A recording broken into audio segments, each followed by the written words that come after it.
저로 두 번째 주일 산보 예배로 영광 돌리는 귀한 성도들에게 하나님의 크신 은혜가 함께하기를 주님의 이름으로 축복합니다. 우리들이 신앙생활에 나가면서 많이 사용하는 신앙적 용어들이 있죠. 아마 그 가운데 대표적인 것이 할렐루야라는 단어일 것입니다. 여호와를 송축하라, 여호와를 찬양하라. 또한 아멘이라는 단어도 많이 사용하죠. 그렇게 될 줄 믿습니다, 이루어집니다, 확신합니다 라는 입으로 시인하는 믿음의 표현입니다. 그리고 마라나타라는 단어도 있습니다. 주 예수여 어서 오시옵소서. 아마 우리의 삶이 많이 힘들고 어려울 때에 아마 이 마라나타라는 단어를 아마 많이 사용하실 겁니다. 이 재림의 소망이 우리 가운데 있기 때문에 우리는 오늘의 어려움을 극복해 나가고요, 인내할 수 있는 것입니다. 자, 그런데 오늘은 특별히 이러한 여러 단어 가운데 이 아멘이라는 단어를 같이 한번 생각해 보며 또 함께 은혜를 나누고자 합니다. 아멘이라는 그런 말은 성도의 삶에서 자주 표현되고, 많이 표현될수록 좋은 것입니다. 그것은 우리에게 힘이 되고요, 또한 듣는 사람도 용기가 되어지고 힘이 되어지기 때문입니다. 그래서 대표로 기도하실 때에 여러분들이 같이 기도로 아멘으로 화답하시면 그 회개가 나의 회개가 되고, 그의 간구가 나의 간구가 되고, 그의 소원이 우리의 소원이 되는 거예요. 다윗은 시편 72편 18절과 19절에서 홀로 귀한 일들을 행하시는 여호와 하나님 곧 이스라엘의 하나님을 찬송하며 그 영화로운 이름을 영원히 찬양할지어다. 온 땅에 그 영광이 충만할지어다. 아멘, 아멘이라고 기도시를 마지막 아멘으로 끝맺고 있습니다. 히브리 용법 가운데에 반복해서 어떤 단어를 사용하면 그건 굉장히 어떤 무게감을 가지고 반드시 그렇게 되어집니다 라는 그런 표현이에요. 아멘, 아멘. 거듭해서 다윗이 그렇게 표현한 것은 아마 하나님의 더 빠른 응답, 풍성한 은혜를 확신하며 소망했기 때문입니다. 여러분들이 필사를 계속해 나가는 가운데 있는데요, 성경을 필사할 때 여러분들이 그냥 막연하게 쓰지 마시고요, 그것을 쓰면서 아멘, 아멘 그렇게 필사를 해보세요. 이 말씀이 나에게 은혜가 됩니다. 그 말씀이 나에게 깨달음이 됩니다. 또한 말씀을 들을 때도 아멘, 아멘 하셔야지 그 말씀의 은혜와 축복이 나의 것이 되어지는 것입니다. 찬양대의 찬양도 우리가 끝날 때 크게 아멘으로 화답하면 하나님이 영광을 받으시고요, 찬양대원들도 힘이 되고요, 그 찬양대원들의 이 영상을 통해서 우리도 큰 은혜의 자리에 동참할 수 있는 것입니다. 아멘은 성도의 필수적인, 그것은 반드시 우리의 삶에 고백해야 될 표현이다라는 거예요. 여러분, 여름에 이제 수영장에 우리 수영하러 갈 때 물론 몸짱, 이제 젊은 사람들이 이제 몸을 이제 만들기 시작했어요.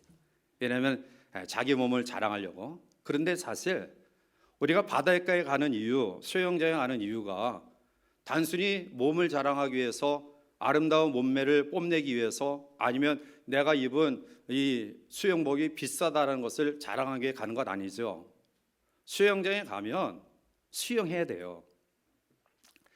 제가 토요일 날은 사실은 이제 금식을 하고 또 주일을 준비하는데, 어제 모처럼 우리 김동재 안수집사님 그 결혼 또 가정의 결혼 예식 때문에 맛있는 음식을 먹고 왔어요. 그래서 가끔가다 맛있는 음식을 토요일 저녁 먹는 것도 괜찮다라는 생각이 드는데요. 아무튼 간에 참 맛있게 먹고 왔는데요. 여러분, 그 산의 진미가 차려진 뷔페 집에 가서 여러분 아무것도 먹고 오지 않는 사람이 있습니까? 안 먹으려면 못 하러 가요.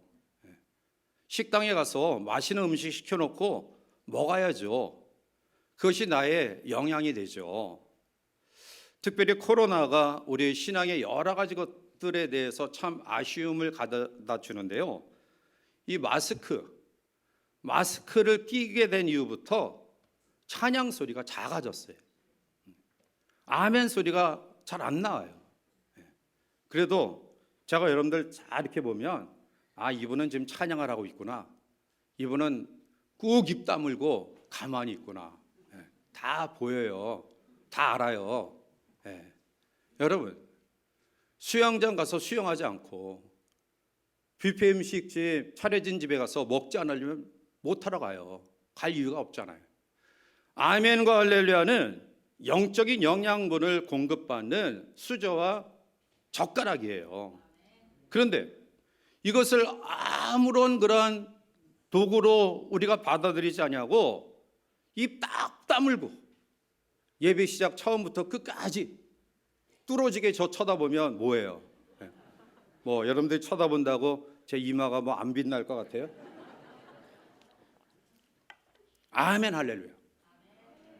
이것이 예배 속에서 하나님의 임재, 하나님의 축복하심, 우리의 삶 속에 아프고 힘든 그런 부분들의 위로하심, 용기와 소망의 근거가 되는 거예요. 그래서 아멘 할렐루야가 우리 입술에서 떠나지 아니하는 삶이 있기를 바라요. 자, 그런데 이 아멘이라는 말의 의미를 우리가 알고 사용하면 더 큰 은혜가 돼요.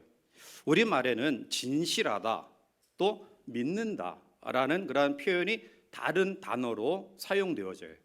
그러나 히브리 사람들은 이 진실과 믿음이라는 단어를 같은 어근에서 파생된 단어를 사용합니다. 그래서 성경 어떤 곳에서는 아멘이란 말이 진실로라는 말로 번역되고요. 또 어떤 곳에서는 이 아만이라는 말을 믿는다라는 말로 번역되기도 해요. 즉 유대인들의 사고 속에는 진실한 사람은 믿음의 사람이다. 다시 말하면 진실한 사람은 믿음의 사람이다. 아멘의 신앙은 진실한 믿음의 사람이다라는 표현이에요. 따라서 오늘 아멘 신앙을 통해서 진실한 믿음으로 하나님 앞에 영광 돌리는 우리 모두가 되기를 원합니다. 그러면 언제 우리가 아멘 해야 될까요? 우리가 하나님 앞에 아멘을 습관적으로 해야 되지만 그래도 적재적소에 아멘을 사용하면 그 아멘을 통해 하나님의 임재하심과 축복하심과 역사하심은 더 크게 우리에게 나타나는데요. 오늘 본문을 통해 몇 가지 아멘을 해야 될 때를 같이 한번 묵상하면서 또 함께 은혜를 나누고자 하는데요. 첫 번째는 감사할 일이 있을 때 아멘해야 합니다. 다윗이 이스라엘 백성의 임금이 된 이후에 수도를 예루살렘으로 옮겨요. 일대왕 사울 때에는 이스라엘의 중심이 예루살렘이 여부스 족속이 차지하고 있었기 때문에 그때까지만 해도 이스라엘의 중심지는 헤브론이었어요. 그런데 다윗이 왕위에 오르고 나서 예루살렘을 정복하고 그리고 예루살렘을 이스라엘의 중심 도시로 세워요. 그래서 우리가 예루살렘 성을 다윗성 이렇게 표현하기도 하잖아요. 그런데 다윗이 수도를 예루살렘으로 옮긴 이후에 가장 먼저 서둘러서 했던 일이 뭐냐면 기럇 여아림에 있었던 법궤를 예루살렘에 옮기는 일을 제일 먼저 시도했어요. 오늘 본문의 말씀은 기럇 여아림에 있었던 법궤를 예루살렘에 옮기고 제사장들을 시켜서 하나님 앞에 감사의 노래를 하고 그리고 백성들이 거기에 화답하는 장면이 오늘 본문에 나타나고 있는데요. 36절 말씀을 우리 같이 한번 함께 읽어보실까요? 여호와 이스라엘의 하나님을 영원부터 영원까지 송축할지로다 하매 여호와를 찬양하였더라. 아멘. 제사장들을 통해 법궤를 옮기고 나서 감사 노래, 감사 찬양으로 하나님을 송축하고 난 이후에 모든 백성들이 아멘하고 화답합니다. 감격스러운 법궤의 예루살렘 안치 이후에 감사하는 그 믿음의 노래와 고백 속에 온 백성들이 함께 아멘으로 화답합니다. 사무엘상 11장에 보면 이스라엘 면방에 길르앗 야베스라는 곳이 있는데요. 사울이 이제 왕으로 등극한 이후에 암몬 사람들이 길르앗 야베스를 침공합니다.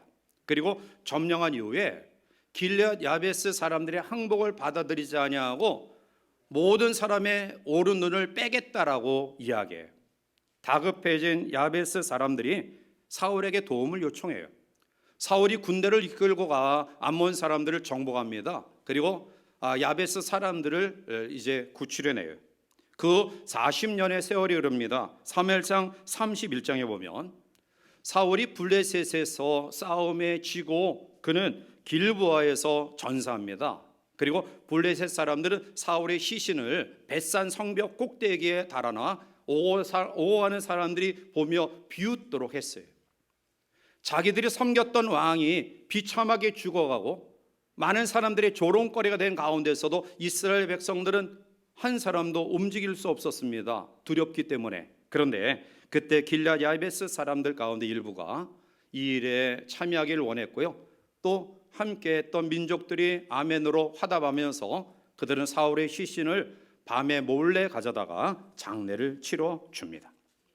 야베스 사람들 마음속에 사울을 통해서 그들이 경험했던 그 감사를 결코 잊지 않았고요. 모든 민족이 아멘으로 화답하며 그 일에 동참합니다. 파스칼은 하나님과 인간에 대하여 하나님과 무관한 인생, 두 번째로 하나님을 탐구하며 연구하는 인생, 세 번째로 하나님을 신앙하는 인생으로 분류하면서 이들을 각각 어리석은 자, 불행한 자, 그리고 행복한 자라고 이야기합니다. 하나님과 무관한 인생은 사실은 감사와 무관합니다. 하나님을 연구하고 탐구하는 정도의 인생은 감사도 항상 자기 기준에서 감사합니다. 그러나 하나님을 신앙하는 인생은 범사의 감사의 삶을 통해 풍성한 삶을 누리게 될 줄 믿습니다. 느헤미야 8장 6절에 이스라엘 에스라가 위대하신 하나님 여호와를 송축하며 모든 백성이 손을 들고 아멘 아멘 하고 응답하고 몸을 굽혀 얼굴을 땅에 대고 여호와께 경배하니라 라고 말합니다. 오늘 우리의 삶에 어떠한 경우에도 아멘으로 하답하는, 특별히 감사할 일이 있을 때 자기 공로로 돌리지 말고 모든 것이 하나님의 은혜입니다라는 감사의 아멘의 고백이 우리 가운데 있으면 더 풍성한 은혜가, 감사의 조건들이 우리 가운데 나타날 줄 믿습니다. 미국 보스턴 바닷가에 매일 아침만 되면 한 중노인이 자기의 차에 여러 개의 양동이에 가득 찬 펄펄 뛰는 새우를 싣고 옵니다. 그 짐차만 나타나면 갈매기들이 몰려들어요. 갈매기들이 맛있게 먹고 날아갑니다. 왜 이런 행동을 할까? 의구심을 가지 않은 사람이 왜 그렇게 하십니까? 라고 묻자 그는 이렇게 대답합니다. 이 사람은 미 해군 장교였는데요. 2차 대전 때 독일군과 싸우다가 군함이 격침되어 구명들을 입고 바다에 뛰어들어요. 표류하는 가운데 이제 거의 죽게 되었을 때에 그가 잠시 의식을 가지고 보니까 갈매기가 자기 옆에 앉아 있는 거예요. 그런데 도망가지 않아요. 그래서 이 갈매기를 잡아서 먹고 또 생명을 연장하다가 결국 섬에 도착해서 그가 살아나게 되었어요. 그는 그때 일을 기억하면서 갈매기에 대한 고마운 마음을 가지고 그 이후에 매일 아침 그렇게 했다라는 거예요. 여러분, 우리는 누구의 죽음을 통해 구원의 반열에 세워졌습니까? 우리는 누구의 희생을 통해 사망에서 생명으로 옮겨졌습니까? 저주받아야 될 우리가 그 저주에서 벗어나는 진정한 자유와 해방을 경험했습니까? 예수 그리스도의 십자가 죽음 보혈 때문 아닙니까? 그렇다고 한다면 우리는 어떠한 경우에도 감사할 수 있는 거예요. 하나님과 무관한, 하나님과 상관없는, 하나님을 단지 연구하는 사람이 아니라 하나님을 믿는 신앙인으로 우리는 감사가 넘쳐나고요. 감사의 그 순간마다 아멘, 그렇습니다. 하나님이 하신 겁니다. 하나님이 도우신 겁니다. 하나님이 역사하신 겁니다. 이러한 아멘의 고백을 통해 더 풍성한 하나님의 은혜가 우리 가운데 넘쳐남을 경험하시기를 주님의 이름으로 축복합니다. 두 번째로 오늘 본문은 봉사하는 일에 아멘으로 동력할 것을 이야기합니다. 오늘 본문은 37절부터 43절까지 세 가지 내용이 있습니다. 하나는 다윗이 법궤를 옮겨놓은 이후에 제사장들로 하여금 다른 일 하지 말고 법궤를 잘 모시고 섬겨라 라는 그런 명이죠. 37절에 다윗이 아삽과 의형제를 여호와의 언약궤 앞에 있게 하며 항상 그 궤 앞에서 섬기게 하되 날마다 그 일대로 하게 하였고 라고 말해요. 두 번째는 이스라엘 민족으로 하여금 여호와의 법도에 대하여 절대적으로 순종하며 지키라고 명하죠. 40절에 항상 아침 저녁으로 번제단 위에 여호와께 번제를 드리되 여호와의 율법에 기록하여 이스라엘에게 명령하신 대로 다 준행하게 하였고, 마지막 세 번째는 레인들로 조를 짜서 찬양대를 조직해서 하나님을 찬양하도록 명합니다. 42절에 또 그들과 함께 해만과 여두둔을 세워 나팔과 재금들과 하나님을 찬송하는 악기로 소리를 크게 되게 하였고 또 여두둔의 아들에게 문을 지키게 하였더라 라고 말씀하고 있습니다. 제사장에게 법궤를 섬기게 하고 이스라엘 백성들에게 여호와의 명령에 준행하며 지키게 하고 그 가운데 찬양대를 조직해서 여호와를 찬양하게 하라 말씀하고 있습니다. 여러분, 우리가 하나님의 몸된 교회를 섬기며 하나님의 일을 감당함에 있어서 때로는 물질적인 손해를 볼 때도 있고요, 우리가 우리의 시간을 들여서 개인의 발전을 위해서 했으면 세상 속에서 좀 더 앞서 나갈 수 있는 여러 가지 여건들이 우리 가운데 있지만 우리는 그것들을 포기하고 주님 앞에 나와 예배하며 하나님 앞에 주어진 사역들을 감당합니다. 왜일까요? 오늘 우리들이 이러한 삶을 통해서 하나님께서 우리에게 원하시는 그러한 삶이기 때문에 그런 거예요. 우리가 사역을 감당하면서 꼭 기억해야 될, 여러분들이 꼭 기억해야 될 세 가지를 당부합니다. 하나님은 최고의 하나님이시다라는 거예요. 출애굽기 15장 11절에 여호와여 신중에 주와 같은 자가 누구니까 주와 같이 거룩함으로 영광스러우며 찬송할 만한 위엄이 있으며 기이한 일을 행하는 자가 누구니까. 열왕기상 8장 23절에 이르되 이스라엘 하나님 여호와여 위로 하늘과 아래로 땅에 주와 같은 신이 없나이다. 주께서는 온 마음으로 주의 앞에서 행하는 종들에게 언약을 지키시고 은혜를 베푸시나이다. 여러분, 우리가 믿는 하나님은 유일하신 하나님, 그분은 이 땅의 어떠한 신과 비교할 수 없는 절대적인 하나님이심을 믿습니다. 두 번째는 그 하나님이 우리에게 최상의 것을 주시는 분이라는 사실을 확신해야 돼. 그게 믿음이에요. 최고의 하나님은 우리에게 결코 시시한 것 주지 않아요. 가장 좋은 것, 누르고 넘치도록 채워주시는 하나님, 빈들의 그 삭막한 가운데서 오병이어의 역사로 채우시는 하나님, 독생자 외아들을 주신 하나님이 우리를 위해 그 어떤 것을 아까워하지 아니하고 주시지 않을 수 없다라는 거죠. 그리고 세 번째 기억해야 될 부분은 하나님은 최선의 봉사를 원하신다라는, 반품과 헌신으로 하나님을 기쁘시게 할 수 없어요. 눈가림식의 봉사, 우리가 하나님 앞에 사역의 감당은 환경과 여건, 내 컨디션에 의해 어떤 때는 목숨 바쳐 충성하고 어떤 때는 과연 믿음을 가진 사람인가 의심할 정도로 이러한 차디찬, 겨울의 차디찬 모습으로 추락하는 모습이 아니라는 거예요.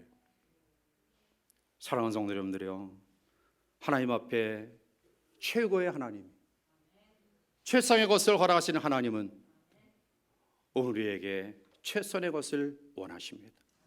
빼앗아가기 아닙니다. 그것을 보시고 더 귀한 것으로 채워주시기 위함이에요. 한 번은 오르간 연주회가 있었는데요, 예전에는 오르간 연주를 할 때 사람의 힘으로 바람을 만들어서 불어넣어서 그 소리가 나게 했어요. 그런데 그 일을 하는 사람이 갑자기 병에 걸려서 그 일을 못하게 되었어요. 연주회가 이제 망치어질 가운데 있죠.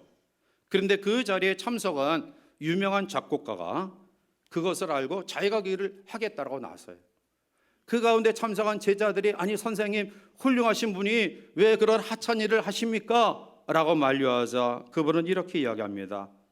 나는 음악을 좋아하고 사랑해요. 사랑하는 음악을 위해서 내가 못할 일이 뭐 있겠냐?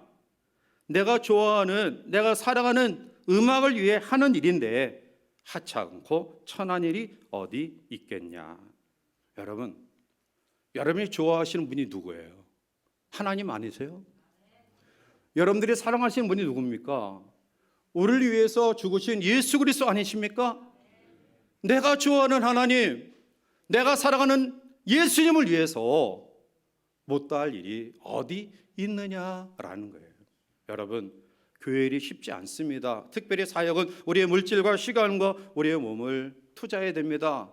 그러나 그 일이 하나님이 원하시는 그러한 삶임을 기억하고요, 봉사의 아멘으로 함께 동력하는 우리 모두가 되시기를 주님의 이름으로 간절히 축원해 드립니다. 마지막 세 번째, 아주 중요한, 우리가 언제 감사해야 되느냐?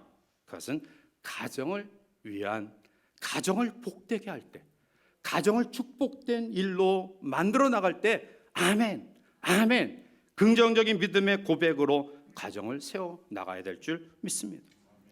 어떤 사람은 가정을 망가뜨리는 사람이 있어요. 어떤 사람은 가정을 흥하게 하는 사람이 있어요. 자, 오늘 본문 43절에 보면 이렇게 이야기합니다. 이에 못 백성은 각각 그 집으로 돌아가고 다윗도 자기 집을 위하여 축복하려고 돌아갔더라. 여러분, 우리의 신앙은 교회 안에서 조금 전에 말씀드렸던 것처럼, 내가 하나님 앞에 송축하고 찬양함이 너무 감사해, 또 최상의 하나님, 최고의 하나님, 우리의 삶의 최상의 것을 허락하신 하나님, 그분 앞에 내가 예배로, 기도로, 봉사로, 안내로, 여러 가지 것으로 이 봉사에 동력해 기쁨과 희열이 우리 가운데 충만해. 근데 거기에서 머물면 안 된다라는 겁니다. 못 백성은 각각 그 집으로 돌아갔다. 다윗도 자기 집을 위하여 축복하려고 돌아갔다. 주일날 예배로 우리의 신앙이 끝나는 것 아닙니다. 우리의 예배는 주님 앞에 모여 예배하는, 그리고 그 예배가 끝나는 순간부터 시작이 되는 거예요. 여러분들이 예배 이후에 여러분의 삶이 복된 일에 앞장서기를 기원합니다. 우리의 자녀들 양육하면서 여러분들이 학교 선생님 계속 비난해 보세요. 아이가 공부에 흥미를 가질 이유가 없어요. 교회 학교에 수고하시는 교육자들과 선생님들, 여러분들의 개인적인 어떤 관계 속에서 비난하고 욕해 보세요. 그 자녀들이 교회에 와서 교사들과 그 부처의 사역자들의 말을 들을까요? 여러분들이 아무렇지 않게 행동하고 말하는 거가 여러분들의 자녀들의 영혼을 망가뜨려요. 그들이 믿음으로 제대로 세워질 수 있을까요? 어려서부터 부정적인 생각과 말들을 듣고 자라난 아이들이 교회에 여러 가지 또 실수하고 잘못된 것 있을 수 있습니다. 제가 지난주에 말씀드렸잖아요. 교회는 천국이 아니라 목욕탕입니다. 여러 가지 부족한 부분을 가지고 있는 사람들이 그 모든 것을 씻는 장소예요. 그런데 안 믿는 남편, 안 믿는 아내, 안 믿는 식구들 앞에서 교회 비난해 보세요. 목사님 비난해 보세요. 그들이 믿음 가질 것 같아요? 여러분들이 아무렇지 않게 이야기하는 부분들이 여러분들의 가정의 자녀를 망하게 하고 하나님의 나라를 확장하는 일에 방해가 된다는 거예요. 오늘 우리의 신앙은 예배로 끝남이 아니라 오늘 말씀 속에 우리에게 보여주고 있듯이 못하러 자기 집을 돌아갔습니까? 축복하려고 돌아간 거예요. 온 가족이 예수 믿은 지 얼마 안 되는, 특히 이제 남편이 이제 예수 믿는 한 가정이 아름다운 고백을 저에게 줘요. 참 감격스러워요. 예배 후에 저녁 때 온 식구들, 자녀들 함께 모이면 그날 목사님 예배 속에서 주신 말씀을 다시 식탁에서 나눈다라는 거. 나는 이러한 것에 어떤 은혜를 받았고 또 이러한 부분에 또 마음속에 참 위로를 받았는데 아내에게, 남편에게, 자녀에게 그 식탁이 풍성해질 수 있잖아요. 함께 말씀을 나누는, 이게 우리의 신앙인의 모습이에요. 여러분들, 하나님 앞에 우리의 가정과 직장과 일주일의 삶 속에 하나님을 송축하고 찬양하며 감사하고 받은 은혜를 함께 나눌 때 자신도 천국을 이루고 함께하는 사람도 천국을 이룰 수 있게 되어지는 거예요. 이에 뭇백성은 각각 그 집으로 돌아갔다. 다윗도 자기 집을 위하여 축복하려고 돌아갔다. 긍정적인 마음, 아멘의 동력, 이것은 축복된 일, 하나님의 은혜가 임하는 일, 여기에는 우리가 함께 동력해서 아멘으로 하답하는 모습들을 가져야 되지만, 우리의 영혼을 망가뜨리고 우리의 심령을 망가뜨리는 그러한 일들에는 우리가 아멘하고 동참해서는 안 됩니다.